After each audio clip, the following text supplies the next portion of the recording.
Okay, so what is split toning? Split toning, as its basic is adding color to your highlights and the shadows. So that's what split toning is, and you can do it individually um, or different colors into the highlights and the shadows. A lot of programs have it. You can do it in Lightroom. You can do it in Skylum, Luminar 4. You can do it in Photoshop. Obviously, little bit harder to do in Photoshop, but Lightroom is what I'm going to show you how to use it and where and when to use it. So let's go. Okay, so here we are in Lightroom, and I've got a black and white photo here, but it really doesn't stand out. It's black and white. So what I'm going to do is I'm going to add some split toning to it. I'm going to hold my Alt button down, grab my highlight slider. Now the Alt button automatically forces it to a saturation of 100%. So then I can find my color that I really want to go for. So I want kind of a blue, then I can fine tune it with saturation.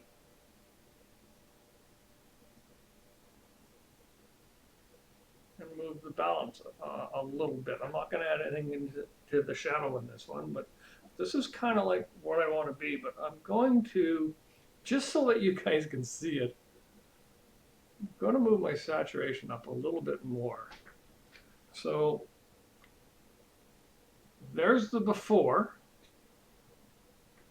and there's the after. Can you see the difference there? There's the before, which is black and white, and really, it's okay, but I like this a little bit better. It fits more into my style. So that was just by adding a little bit of highlight. Now the other day I was out shooting and we shot this image. It's kind of dull, boring. It was very overcast, cloudy, muggy, it's filthy. So we just want to bring out a little bit of color on this one.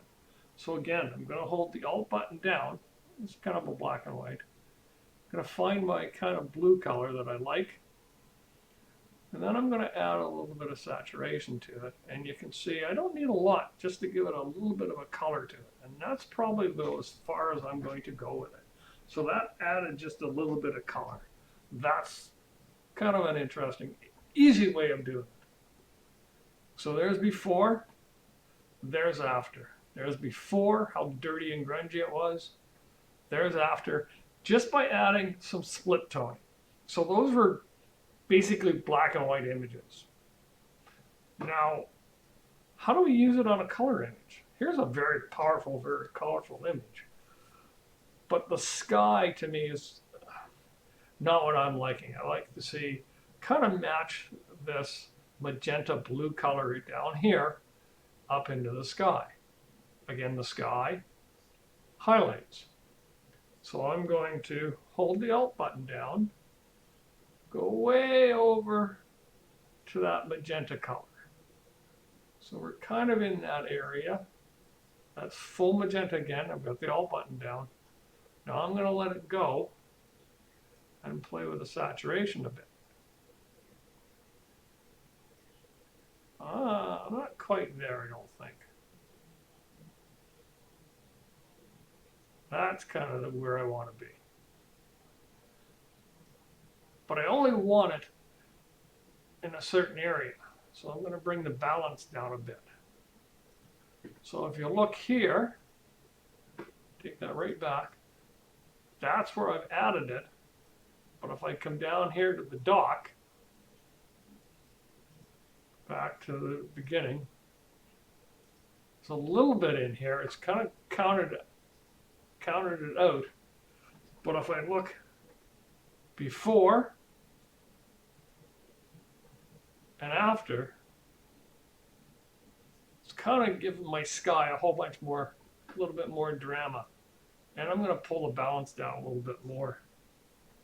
Before, after, before, after. There we go.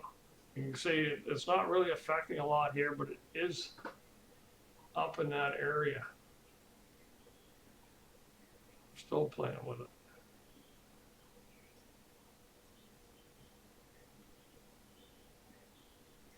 Again, before, after. So that's some of the ways that I use it. And I wanted to show you how I use it first. Then I'll show you here how it works. So this is just basically a clean slate with a granite on it, kind of like the zone system, going from blacks to white. So it affects your highlights and your shadows. Doesn't affect the blacks, doesn't affect the whites, and we'll show you. So you can use, I'm going to affect the highlights. Again, as I move this, nothing is going to change. If I hold the Alt button down, my highlights are changing. And that's max saturation. So that would be the same as doing this. But I get full control. I'm going to use some ugly colors so you guys can see this. Over this. Now you've seen me use the sliders a ton of times. This little gray bar here, I click on that, I can press down on my mouse and I can use the eyedropper. Here I'm affecting my shadows. And you can see as I move up and down in a certain area, it's my saturation to a certain color. If I go across the top, it's 100% saturation.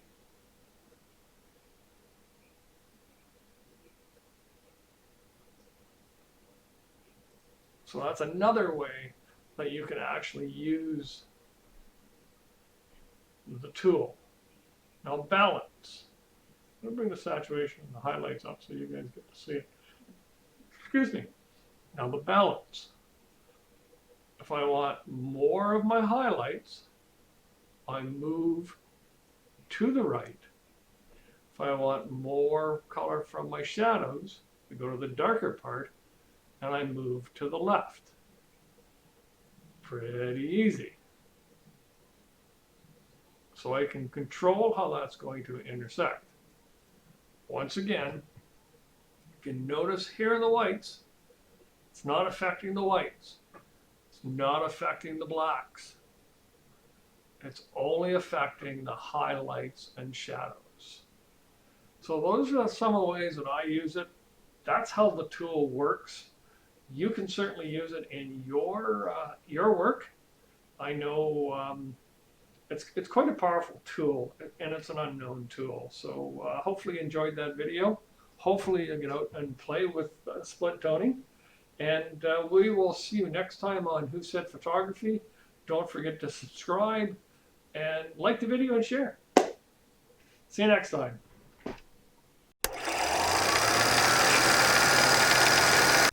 What? Stop screaming at me. All I heard was you're going for a shit in the garage. No shitting in my garage. Goodness gracious. What do you want? Please don't shit in my garage. Oh, you're going to go clean up shit in the garage. Okay.